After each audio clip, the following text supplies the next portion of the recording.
Shalom saudara, selama pandemi ini kita mendengar istilah stay at home, yang artinya tetap di dalam rumah. Karena dianggap rumah adalah tempat yang aman, jauh dari kerumunan banyak, dan itu diharapkan bisa mengurangi penularan COVID-19. Sehingga kita melihat Bapak Ibu mungkin sudah berbulan-bulan bekerja dari rumah, anak-anak bahkan di tahun yang baru ini pun masih harus mengikuti studi online lewat daring saja. Dan juga mungkin di antara setiap kita ketika kita beribadah masih dilakukan lewat online. Karena ketika harus berkumpul bersama-sama itu sangat berbahaya. Tapi saudara, pertanyaannya adalah apakah rumah dunia kita, rumah yang kita tinggalin saat ini adalah tempat yang benar-benar nyaman untuk kita tinggalin. Adalah tempat yang benar-benar dapat melindungi kita. Saudara, bukankah di rumah pun bisa terjadi klaster keluarga, bukan?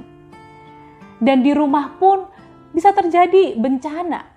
Seperti beberapa hari yang lalu terjadi longsor dan beberapa orang meninggal.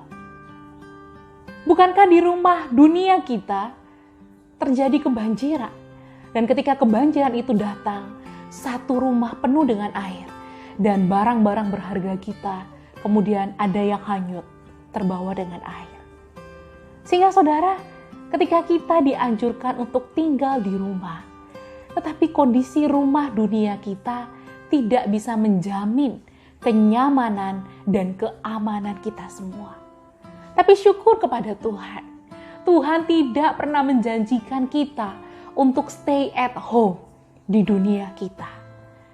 Karena Tuhan menyediakan tempat yang jauh lebih baik, yang lebih aman, dan dipastikan kenyamanannya bagi setiap kita.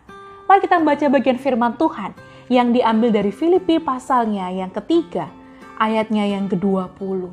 Saya akan bacakan buat setiap kita. Karena kewargaan kita adalah di dalam sorga, dan dari situ juga kita menantikan Tuhan Yesus Kristus sebagai Juru Selamat. Karena kewargaan kita adalah di dalam sorga.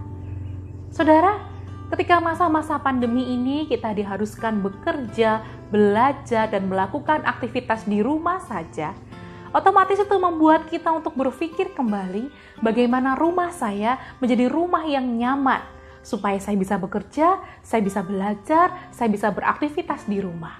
Sehingga saudara berbondong-bondong mendekorasi rumah untuk menjadi tempat yang nyaman, yang bagus ketika harus ditampilkan di Zoom, itu menjadi pemandangan yang manis. Tapi pertanyaannya adalah, ketika kita sedemikian rupa mendekorasi rumah dunia kita supaya nampak cantik dan nyaman untuk kita pakai, pertanyaan yang terbesar adalah bagaimana kita mempersiapkan rumah yang kekal bagi setiap kita.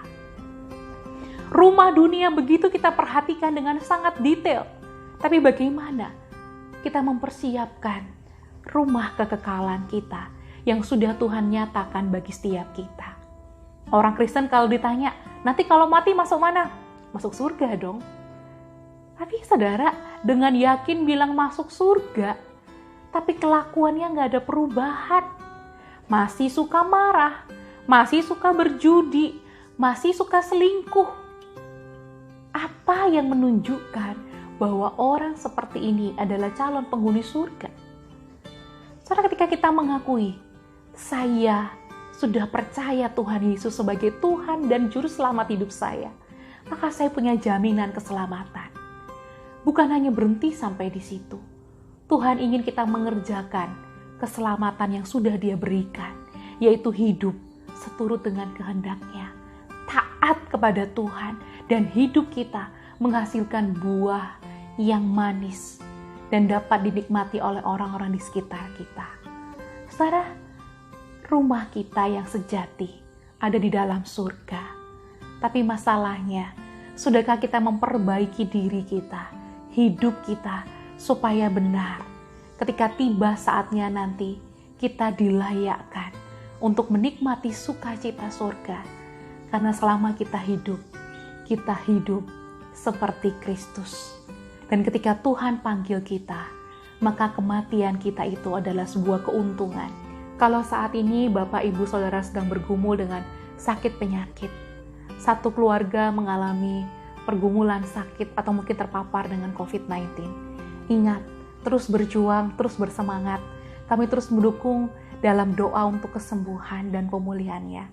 Untuk keluarga yang sedang bergumul dengan ekonomi, dengan masalah keluarga yang sampai tahun baru ini belum juga kunjung terselesaikan. Tetap berjuang. Pergumulan yang kita alami saat ini tidak sebanding dengan sukacita sorga yang Tuhan sediakan bagi setiap kita. Terus berjuang, berjalan bersama-sama dengan Tuhan yang setia.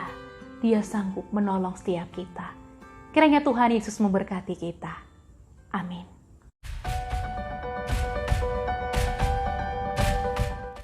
Konten ini bisa Anda akses di YouTube, Facebook, Instagram, Spotify, dan Radio Sumber Kasih 90,2 FM.